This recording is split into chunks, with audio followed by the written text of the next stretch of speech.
Following program is intended for a mature listening audience. Graphic and explicit language may be heard at times.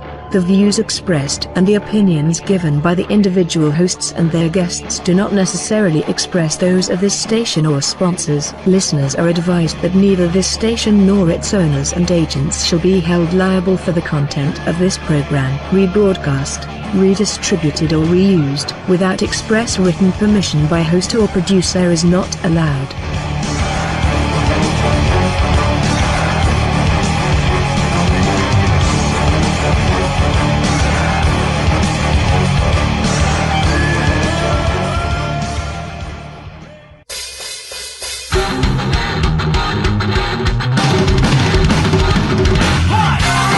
This is the Debbie Perkins Radio Show.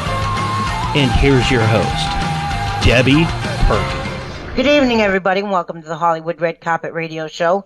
I'm Debbie Perkins, and I'm your radio host. And I have an incredible guest this evening, Doug Dunning. He is he has have a voice will travel. He is a voiceover actor, and when you hear his voice, you'll understand exactly why. He has an incredible resume. Doug studied at the Performing Arts of RADA, Royal Academy of the Performing Arts. Has experience as 70mm camera operator, spark stage manager, director, stuntman, adventurer, archaeologist, miner, athlete, photographer, smuggler, we'll talk about that, cabin boy, film restoration researcher, and voiceover artist. This is so amazing, Doug. Welcome to the show. Thank you. What an incredible resume. And for anybody who is interested in, while we're doing the show, if you want to look up Doug, he has a website, and you're very welcome to check it out. And it's voiceovers-dougdunning.com. So if anybody is curious, Doug is a very handsome man, has been in the business for a very long time, has met some extremely high-profile guests, people in his life, and has an amazing story. Now, Doug, could I talk with you a little bit about what you were like as a youth and where you grew up? As a youth? Yes. Well, as a young man or a lad. Yes, a wee lad. A wee lad. I didn't have any ambitions. I was like, I don't know, I was sort of like a treated animal, like a amateur veterinarian. I fixed the bird wings on broken winged birds and things like that. That's adorable. I love that. I think that shows a very, very soft side of you. Mother wanted me to become a zoologist. Oh, that's so amazing. And I bet you would have been wonderful at it. Yeah, I would have been bored then. No, it wasn't my calling, really. No. That's true, because you have found some really amazing avenues to take in your journey. And it's like a destiny for you. Clearly, as everybody can hear, you have a very beautiful, a very deep voice, and we had already mentioned that you do voiceovers. Now, was this something, did your voice change at a very young age, and when it did it actually surprise a lot of people? I don't recall. I mean, everybody's voice changes around 15 or 16 years of age. That's around the time that your voice changes. Yeah. Yeah, you have a really unique voice, and that's why I wonder, I mean, when people... I worked at it. It just come out this way. Oh, that's great, though. It is, because there's so many... I was trained in elocution, something they don't teach you anymore. Oh, no kidding. Wow, that's amazing. I know. The pronunciation. Yes. And word association, that sort of thing. Yeah. Absolutely. Now, you grew up in England? No, I did not. I was baiting you. This is the truth. No, this is the truth. This is the truth. Brooklyn Heights, New York. Oh, neat. Not New Oh, York. neat. New York. New York. Yes. That's I wonderful. came at a very young age, and I grew up there after a time, yes. I came back here in the 20s. Now, what was that like in New York at that time? Because I want to think that it was so different than today. Hustle and bustle. Oh, yes, it was very, It very was busy. calm, peaceful. But no riots, none of that nonsense. No, no, no. Those people And knew their place, you know. absolutely. And their faces weren't buried into a phone. They might be looking at a newspaper here and there, but people watched where they were going. Oh, yes. Well, they didn't have cell phones then. They had kiosks. Oh, those dinosaurs. Boom booths, yes. Things that don't exist anymore. I remember when the first computer came out, it was the size of a room. Mm-hmm. Or maybe like a factory because NASA probably had the biggest one. But Doug, now, Mm-hmm. when you with your early career, you got to meet some really amazing people along your journey, and during that time, you got to learn about the photography and the camera work. And it's not an easy thing, especially even when you were able to learn about that. What are some things that you could tell a young photographer that would like to get in the business of being behind the camera? What is some advice you could give to someone? Observe on the set. That's what I did. I observed people on the set. There's a lot of downtime, you know, on a set. And I observed people moving and doing this and that and focus pulling and all that sort of thing. And I absorbed it, sort of like a sponge, you know. It's really cool, though. Did you see yourself when you were younger? Did you actually see yourself as possibly being where you are today, like doing I these things? did not. No, I What did would not. you say? Now, what would you think of somebody if you were the young person and that person that's you now was going to give you advice? What type of advice would you give yourself at such a young age looking up Well, at yourself? they don't go on so many adventures, ruin your career. You They're had like some really amazing adventures, though. smuggling and Honduras and that sort of thing. And yeah, What are some of your favorite travel spots that you've been to? Egypt. I did some dabbling in Egyptology, you know, hieroglyphs and all that sort of thing. That's neat. And, you know, paleontology in Africa, West Africa. I like just about every place I went, basically. I mean, people were very nice, very calm, must have didn't speak English very well. So we kind of, you know, we communicated in some manner. Yeah, you get some kind of a communication going somehow. You might have to point a lot, like But people like, they communicate somehow, they find a way. It's a way yeah, of it. Yeah. yeah. Wow. No, so we're very worldly. Indeed, I was. Yeah. You Yeah. loved it. It sounds to me like you love to travel. Well, I do. I do. Not so much now. No, I kind of got it out of my system when I was younger. That's really great, though. At least you get a chance to see more than, just what was in your life when you were young. So able to grow from there. Now, you've moved to California, and what are some highlights for you living out in that beautiful state? And La La Land. Some Yeah, people, pretty. Some people think that it's just where stars and Hollywood stars. It's they the think only place they will go. schools in Eddie. So, That's great. yeah, I never thought that for an instant. I never thought that the streets were paved with gold. It's total, no, fairy tale nonsense. I think But so. as it may, I got on business at hand and got into acting here and did things here and there and ended up doing that series that I'm best known for, Glow, Gorgeous Ladies of Reference, Sir Miles Headlock. I saw that. I read that. Now, Yeah. what was that about for those people who have never heard of that? Well, it's on YouTube. You can see episodes. There are a few episodes up there. I did over 100 of them. I Wow. didn't do them. I only did 30. Yeah. I played Wow. Smiles Headlock, which was a takeoff on Max Headroom, which was kind of semi-popular at the time. Yes, it was. I know this. I know this. Yes, well, I was someone's headlock, and I had the same basic hairdo and all that sort of thing. And yes, I turned out to be more popular than him. That's awesome.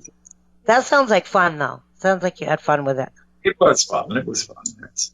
What is your most inspirational experience that you've had in your lifetime, besides meeting so many famous, wonderful people? Oh, inspirational. Well, it's done so much. It's hard to keep a single incident that would be inspirational to me.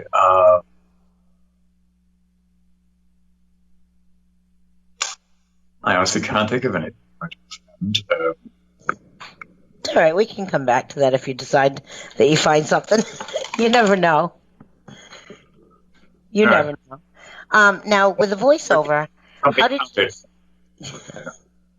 So when you found out that you had such a great voice, and people must have told you that, wow, Doug, you just have this fantastic voice. Yes, they said, you've got a great voice, and you're on radio. And I said, no, I'm not. That's the thing, is you're thinking, well, there's acting, and then there's being behind the camera, and then there's, and there's all these different aspects of movies and theater. And then someone says, what do you think about your voice being in a cartoon or in a play or, a behind the scenes, like for a character? There's so many different types. All of that. There's so many different types of voiceovering. Some very famous people, their signature is their voice. When you hear them speak, who's talking. Indeed. You just visualize them in your mind like, I know who that is. And that's really neat because you get to be a voice that people know and are comfortable with. Mm-hmm. It's really amazing how you got involved with that, but you do have an incredible voice. What are some wonderful projects that you get involved with and be a part of just by using your voice? Well, I did a number of infomercials. I did some cartoons, animated. I never did animated. Well, I did a couple of animated features, nothing major animated, but hope springs eternal, Now, did you enjoy doing the cartoons? I always wonder about that myself. People that... I did a series of animated shorts, which I actually did a whole series of. Actually, I did about 7 of the 9 that were made to date, called ADD Man, which is a superhero, attention deficit disorder man. Oh, wow. I played not just the same character, I played different characters, usually the villain. Yeah, like the anthrax cow and... Oh, wow. That's fun. Now, do you have to learn how to did you ever have to learn this too? Taking voice lessons in order to change for accents so that you can pick up different accents. Of course. I learned when I was going to university, to RADA. They teach that kind of thing now. Because I think that would be difficult. It is. But once you get into it, it isn't. No. What do you think is your easiest dialect that you can speak and sound as natural as you can? Oh, I think parlez-vous français? C'est bon. Merci bon. You keep talking like that, I'm going to get all nervous over here. That French is just so romantic. Wow. It is. Nawa means my goodness. You make me blush. You're making me blush. Oh my goodness, that's so funny. I love it. I love it. And so French is. So you do speak a little bit of French, but do you also speak a little bit of German too? Oh yes, der Mund Akambor, I will Schlägengruben unter Sorelle. So that I think that's fantastic, Doug. Are there any other languages that you are fluent with that people don't know about? Well, I'm not fluent. Oh, no, I'm not fluent. But speak it enough so you could pull off. I pick it up fairly quick. Italian is another. Oh. Oh, yes. You have such a deep voice. I could see that. Yes, I do. That's amazing. Well, my mentor was Sir Christopher Lee. He had a very deep voice, too. You mentioned that gentleman was a very good friend of yours. 1970, I met him. I was a teenager. I was 17 at the time, yes. Oh, my goodness. No, because you had a picture on your page, and it's that friend of yours that had passed recently. Lee, why haven't I should have had that look. I should be looking right at that right now. Recently it was Richard Rush. Oh. Yeah. Go back. Yes. Wow. About 2 weeks ago, he passed away at the age of 90. That's amazing. What a life. You were very young when you met him. And Chris passed away 6 years ago. Yeah. At the age of 93. If you've met some amazing people, but I want to talk a little bit about your amazing trip down into the hole in the earth searching for gold. Oh, yes. That was after my glow. You did my gig in Glow. I invested in a gold mine in Death Valley, California, Tacoma to be exact, Tacoma, California. And it was an actual gold mine called the Desert Bard Mine, because the fellow that owned it, Peter Jacobson, was a poet laureate of the mine community. His wife died tragically and kept writing poetry about her. Yeah. And I lived in his trailer around the back from his house. Wow. You go out there in the creature, stay out there. And I said, what's that creature? Oh, that's that trailer around back. And that's the way he told it, like that. That's awesome. Real character. And I went down to the mine, into the depths of the earth. Oh, it was quite an interesting experience. I'd never done that before. And people said, I wouldn't do that if it paid me $1 million. A lot of people are afraid to go into the earth like that. Enjoyed the adventure. I've always been an adventurer, and I did things. People said, don't do that. I did anyway. You enjoyed it, though. You lived your life, and you lived it to the fullest. And you should. Why shouldn't we? You got the one go around, Yes. And one day, when I was down there was a earth tremor, half a mile underground, and I was literally buried alive for 4 hours. That's so scary. Was you alone? Was you with other people? No, I was alone. You was all by yourself? That's right. Nobody knew I was there except Peter, and he was an old man. No, he just said, "Oh, you've gone out there. Go out there alone if you want, but I don't recommend it. Recommend somebody with you. Something happens," and I said, "Oh, that's going to happen to me." But what did happen to you? I was buried alive, and I had to dig my way out. Luckily, I was facing the right direction. Otherwise, I would be dead. I would be be hearing my spirit. That's so scary. Did you go back in there after that, or did you just say, forget that? I had to get my lungs pumped right away because of all the calc. Oh, you did? Ouch. It's into your lungs down there, all that calc dust. It's not good.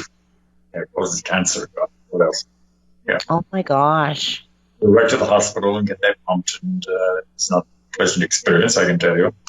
Now, if anybody is interested in checking out the pictures that Doug has. He has a website, and he also has a GoFundMe page. So, Doug, would you like to give the information on that GoFundMe page so that if anybody is interested? It's on GoFundMe, and it's number 84, lower B, lower A, 508, and a lower C.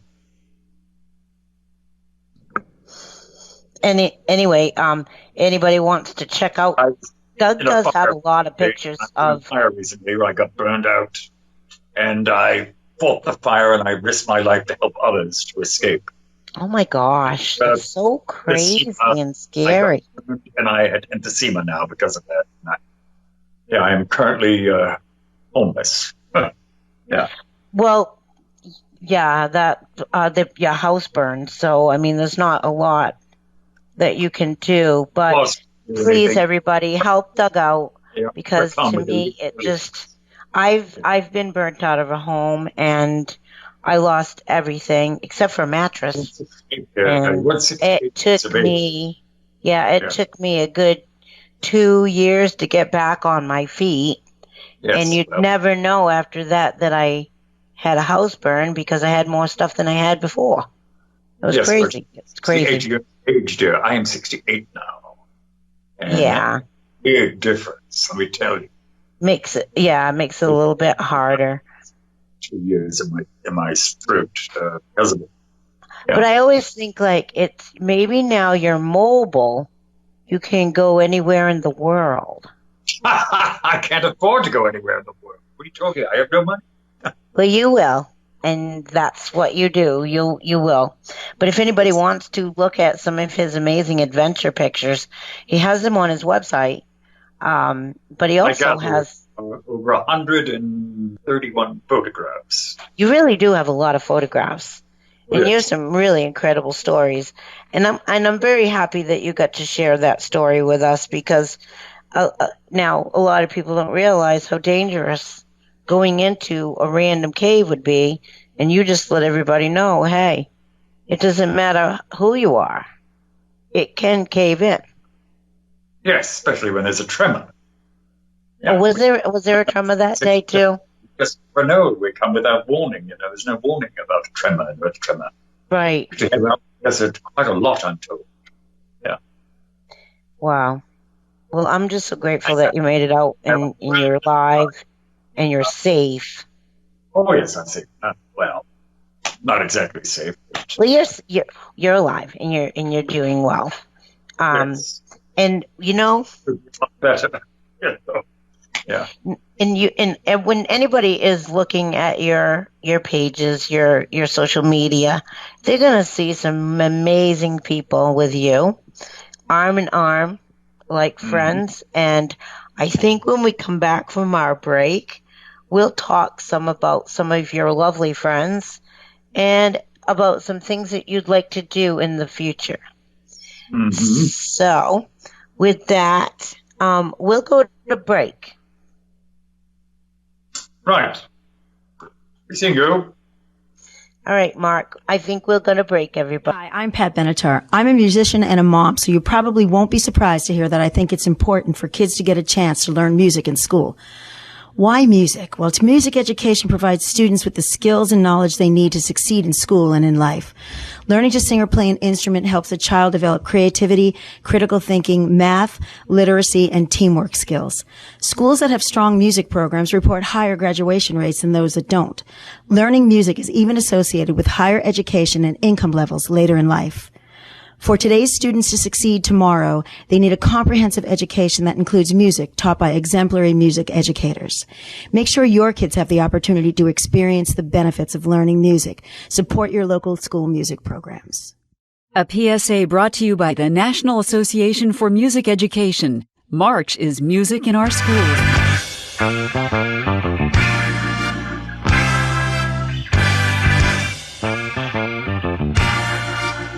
Well, all right, take me back, hold my hand, all the way back to Brotherland. Take me back, I wanna go back. Oh, I'll take me back in my funky ass band, all the way back to the Brotherland. Take me back,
brotherland. Take me back, take me back.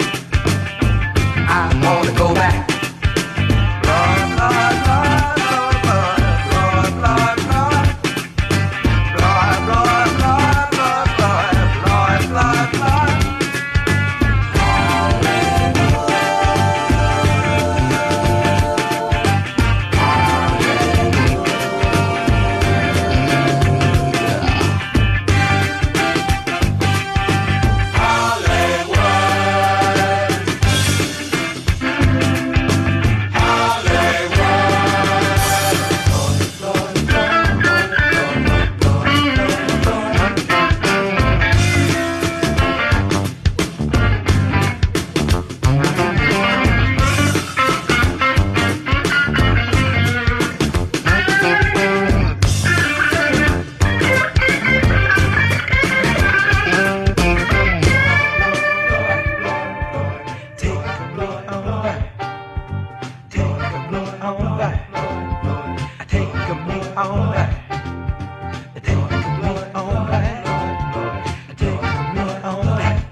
Welcome back to the Hollywood Red Carpet Radio Show, everybody.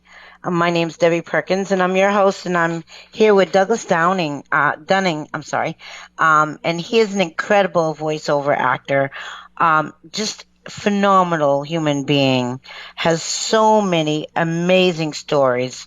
I don't know if anybody was with us during the first half of the hour, but Doug pretty much filled us in on some of his adventures, and his gold mining life, pretty much.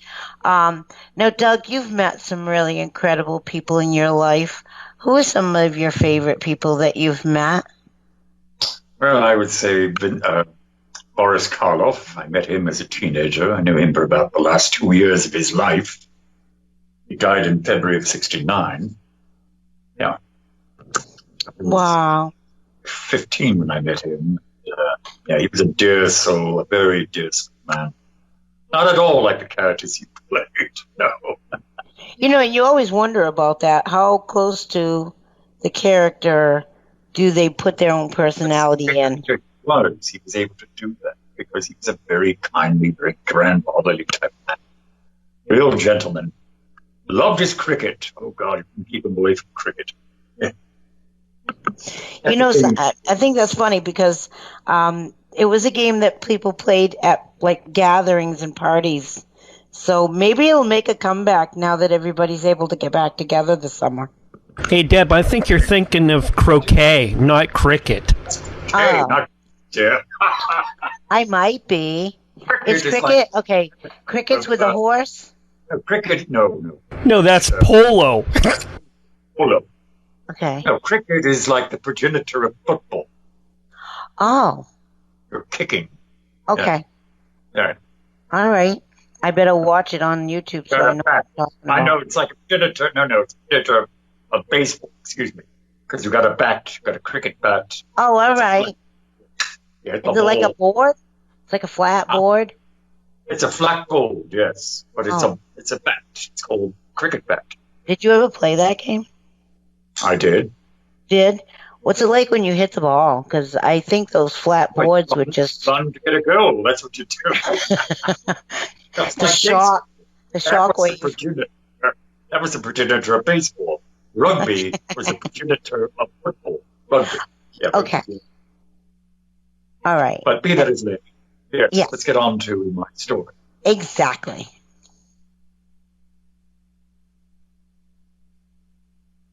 I would love to get onto your story. You've got so many fantastic meetings with people.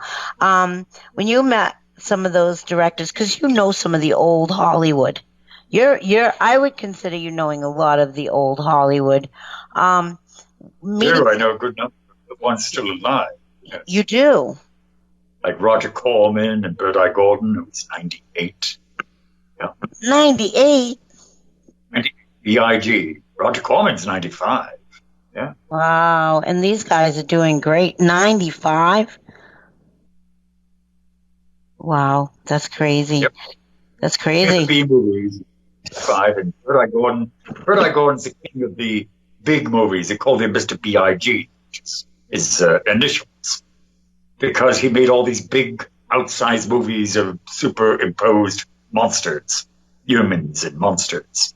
He made movies like The Amazing Colossal Man, and The Food of the Gods, and The Village of the Giants, which was the first film that had Beau Bridges in it. Yeah.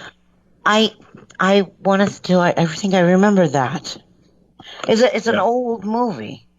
Oh, yes, it's an old movie, yes. Yeah. First 1952. That's when they started. The year I was born. I love those old movies, though. There's something about them that brings you back to the way people used to be. People cared, even if they weren't that good. They were black. People cared what they were doing.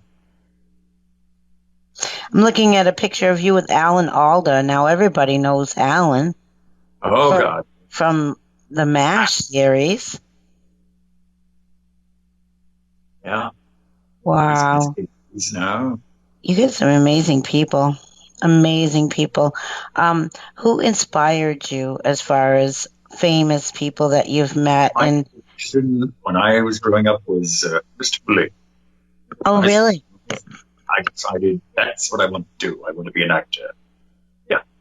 In 1958, that's when I saw him in Dracula, which was his first Dracula. And that was an extraordinary performance. I said, that is what I want to do. Little did I know that I would become a very good friend with him a few years later. Isn't that strange?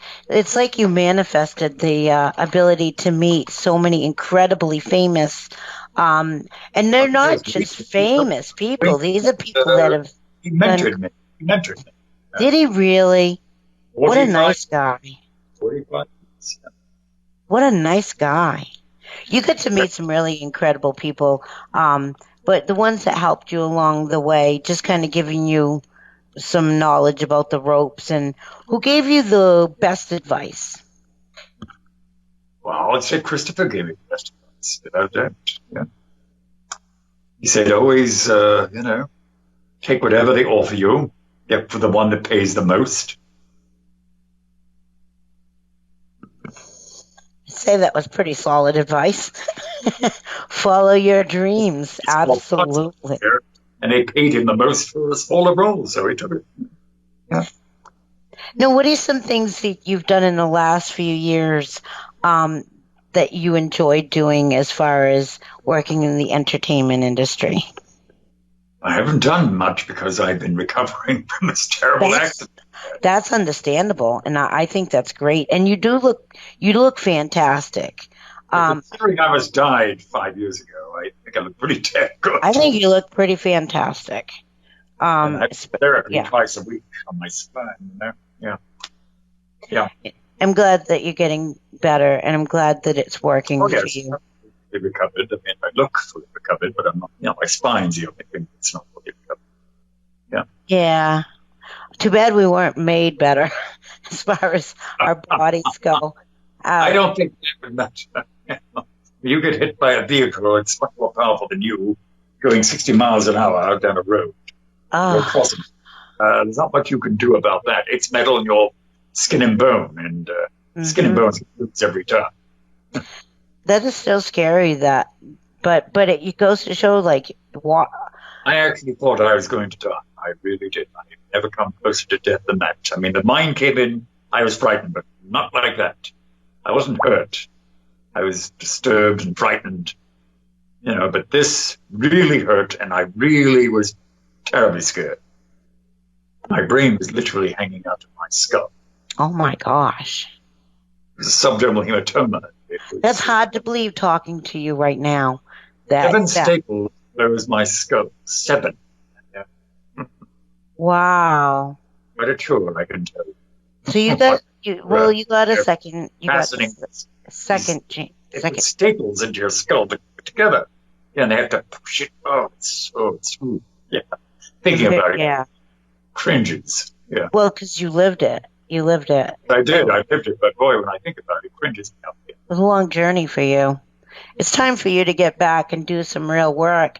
You get a fantastic voice, and I know that if anybody's listening this evening, and trust me, you cannot go wrong with Doug.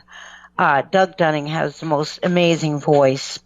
And not only do you have amazing voice, you have talent behind it. And we got talking earlier today, and I asked you a question about, I said, Doug, do you sing? And you said, yes, I have. And I truly believe that you would have an absolutely beautiful voice. Yes, I was in the chorus of Sweeney Todd with Angela Lansbury back in 78. Was that interesting? With Angela Lansbury, I love her. I think the first time I remember her, she was a young actress at one point. She's 95 now. Yeah. I didn't even know she was still alive. That's amazing. She's very much so. Very much so. She's so smart, that woman. And she was in a show that was about her. And she was doing, was it Agatha Christie? I want to say it was like called Murder, She Wrote. Murder, She Wrote. Yes. 12 years on network television. Yes. Very long-running show at that time. My producer says 12 years it was on. Yeah. My producer's saying Betty Davis. Betty Davis is incredibly intelligent. I heard that she could be a little hard to get along with on the set, but other than that, she was beautiful. She was a neighbor when I moved here. Yeah. My grandmother met her in a store, and she said to her, "Are you Betty Davis?" And of course she said, "Yes, but don't tell anybody." So my grandmother had to not say nothing, and she didn't. Nobody's going to notice Betty Davis, really. With those eyes and that voice gives her away. Oh, and that raspy voice, like Phyllis Diller voice. Yeah, see, that's what you've got. Voice, you recognize straight away. Yeah, you've got the same thing as those women did. Phyllis Diller, who wouldn't know her. Bob Hope, who doesn't know him. Yeah. You're meshed in with some of the greatest people of all time. And I'm surprised that you're not being scoffed up for work, because trust me, you have the best narration voice I've ever heard. The trouble is, all these old people are retired. They have no contacts in the industry anymore. They don't know anybody, so they can't help it. That's true. Yeah. No, but now everybody, they're hearing you. I knew Carl Reiner. Yeah. Absolutely. Wow. Now, you did some theater too?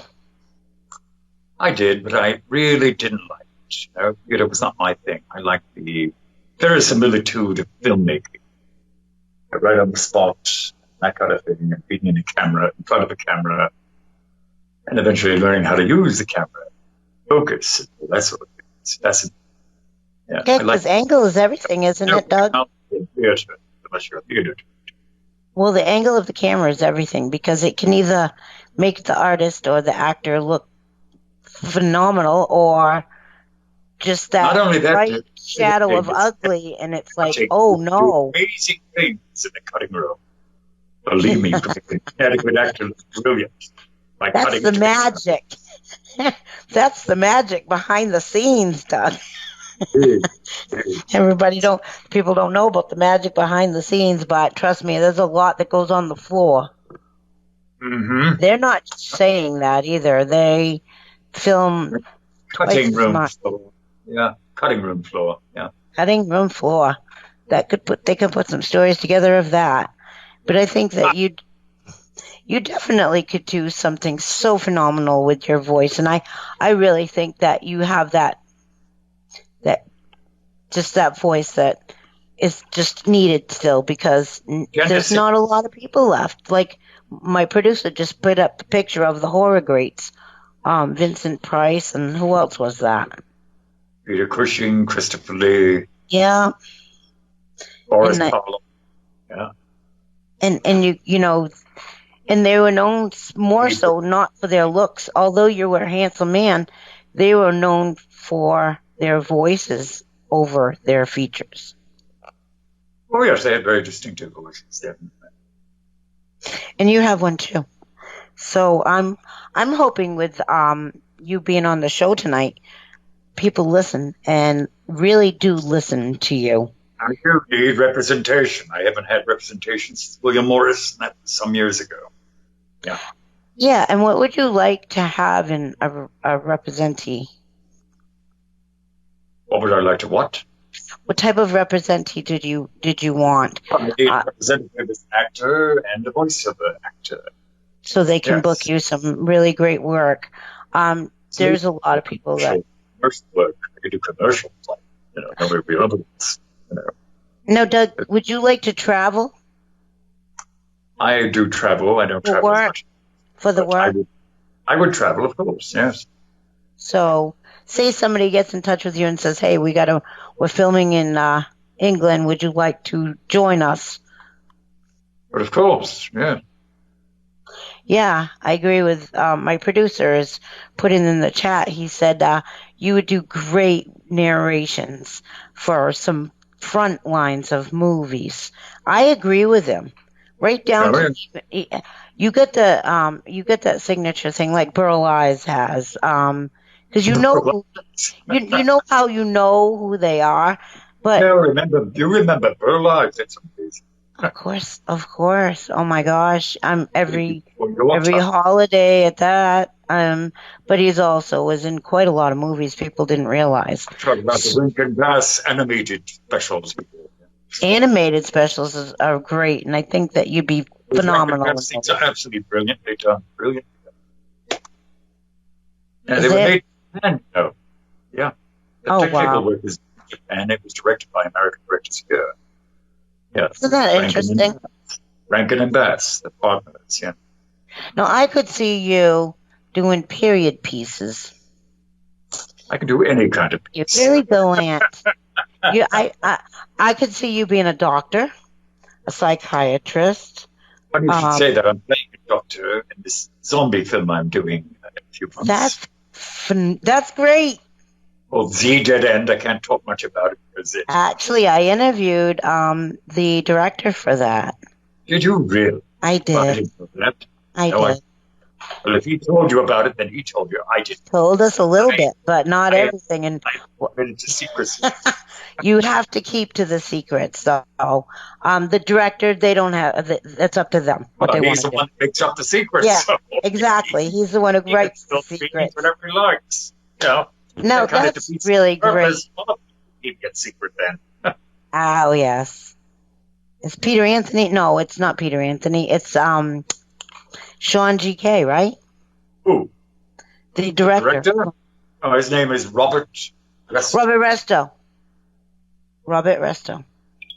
Yeah, I interviewed Robert. He's such a nice guy. That's so fun. Stars of the film. In fact, I helped him with the story. You I did? gave him ideas. Yeah, I'm not a writer, but I'm good with ideas. Oh. I said, why don't you do something this way and add this and do this and do this? This is what you were telling me about before. I told them the most important the zombies, a never seen before type of movie. Definitely, without a doubt. You've never seen the like of this before. And I remember what Robert said to me. Tropes. They'll have the same tropes they all have. I see.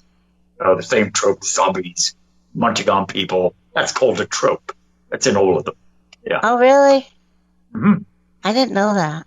And I've been watching zombie movies for a long time. I'm going to buy the same tropes. TROPES. Tropes. You'd be a great vampire.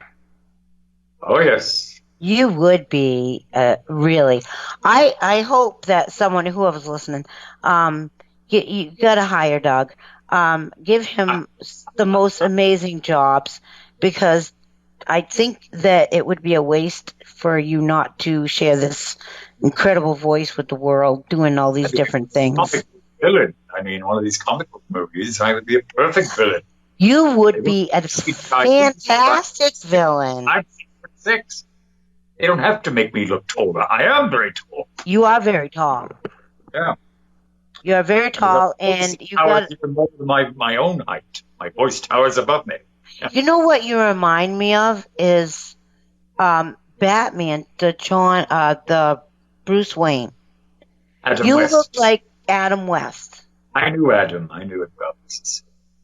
And there was somebody else I said you looked like earlier. You met them too.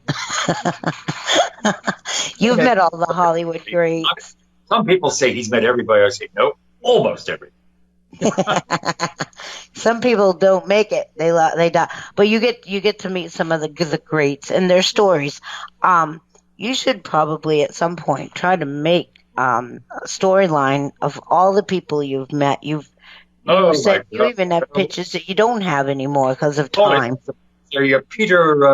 There's a Woody Allen movie called Zelig about a man who meets all these people in history. He just happens to be in the right place at the right time, and they're all famous people. I'm like Zelig too, you know. You really are, because when people look at all the pictures that you have, which I'm glad, because you started keeping. I actually befriended them. I didn't just meet them. I made friendships with a lot of them. That's amazing. I love that. Richard Rush for 30 years. Yeah. Wow. I like that you took pictures with them and you were young when you took a lot of these pictures, which is really interesting because it shows how long ago, because people now think it's trendy to, it's your life. To do the celebrity pictures. Well, you've got to document your life. And I like to have documentation of my life. Yeah. But when I get old and I can't remember anymore, I get Alzheimer's, say, I don't remember. Don't say that, because you haven't gotten it yet, and we don't want you to have it, because you'll have, I don't know, I have a feeling that you have the tendency to outbeat anything. You got like 9 lives. Carl Reiner wrote in his book to me, in his book titled Too Busy to Die. That was the name of his book. That's you. He wrote, that was the name of his book. And in there, he wrote to me, to my indestructible friend Douglas. Wait a minute, there's a superhero. Question, if you could play any superhero or villain, who would it be and why? Well, I want to play Dracula because I want to do it by the book. Honor my friend Chris, because he always wanted to do it by the book. It's never, ever been done properly by the book. That is he really does have a superpower, though. Everlasting life. It's power over bats and animals of the night. He doesn't have a superpower per se. No, it's a supernatural. Supernatural and superpowers are completely different. Would you want to take and do Dracula by his actual historic story, or would you like to do it the Bram Stoker? be a blood tapish. I'm well aware of that. Oh, yes. Yeah. Because I think the Bram Stoker side's kind of cool too, but I don't think a lot of people ever get to hear the actual historical side of him as much. No, I know, and I've been to Bran Castle. That's the actual. Oh, you have? Oh, yes. What's left of it? It's a ruin now. Yeah. In Hungary. Yeah. It's like a few buildings, I think. They sell bits of the souvenirs. This is an authenticated piece of the castle. Yeah. Surprised you don't sell red water and say, here, Dracula's blood. Oh, no. People would buy it. That's how silly. No. When he turns to dust, his blood goes away. When he's destroyed, he doesn't have any blood. No, I don't. Vampires don't have blood. I think they have to ingest it. But they don't give it. No. No, they don't give it. Maintain it. They use it up. They're life force. They don't donate it. That's for sure. Blood is the life. Yeah, and once they don't have the blood, they die. Yeah. Other than voiceover acting, what other types of acting would you like to see yourself doing? Would you like to be in like a movie, soap opera, television shows? Oh, I don't want to do soap opera. No. Those things you have to learn too many lines every day. Overwhelming, I think. Particularly the 1 hour. I don't know how they do it. No, I'm not very good at memorizing that many lines. Right. Well, yeah, that's repetitive too, and they have to do it every day. I don't know how they do it. Every day. I've got a friend of mine who does that, Eric Braden. He's been doing Days of Our Lives. Yeah. For 40 years now. Yeah. 40 years is a long time. He loves it. But that's his thing, But sometimes I think they fall into it because they improv. Maybe. I think there's a little improvisation going on. But I see you. I can see you doing improv too because you're very, very quick. Every now and then you see actors forgetting their lines. And I have know. to improvise out of it. Yeah. Forgetting the lines and running all over the place. All the time. Particularly nowadays. Oh, my God. Yeah, the actors today are not trained as well as we were back in our day. No. What are some things? I was going to say, what are some things that we didn't get a chance to talk about, Doug, that you'd like to make a mention to? Like what? Anything that we didn't get to cover? I can't think of anything offhand. I get so caught up. You know what? I love it. I think that you're a great storyteller. You have great stories of your life. And I know there's so much more to you. You cannot make up this kind of thing. You can't. You can't. I've never heard of anybody that got hit by a Lamborghini in my whole life. I did smuggling. I was an artifact smuggler in Honduras for a time. This was back in the You were a lot younger then. In the early 80s, yes. I was in my 30s. Oh, my goodness. Well, now that's like a spy world. Yeah, well, it's not a spy world. No. I know, but it's like mysterious. And I was in the jungle there, and you had to use a machete to cut your way through all the underbrush and overbrush and all the snakes and God knows what. And I actually tumbled for gold on the Tesicapopa River, which is the river that separates Honduras and Colombia. And every day when you go down there to tumbling gold, you know what tumbling is? I do. I tried to study a little bit about. Because apparently, Eichmach gold from Nazi Germany crashed in that river.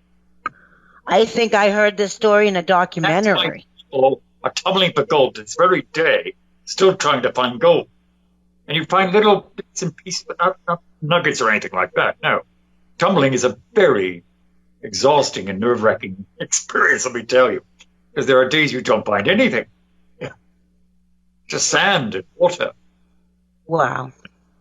Did you ever find any gold? Like when fish come up to eat in the water, see fish come up and eat.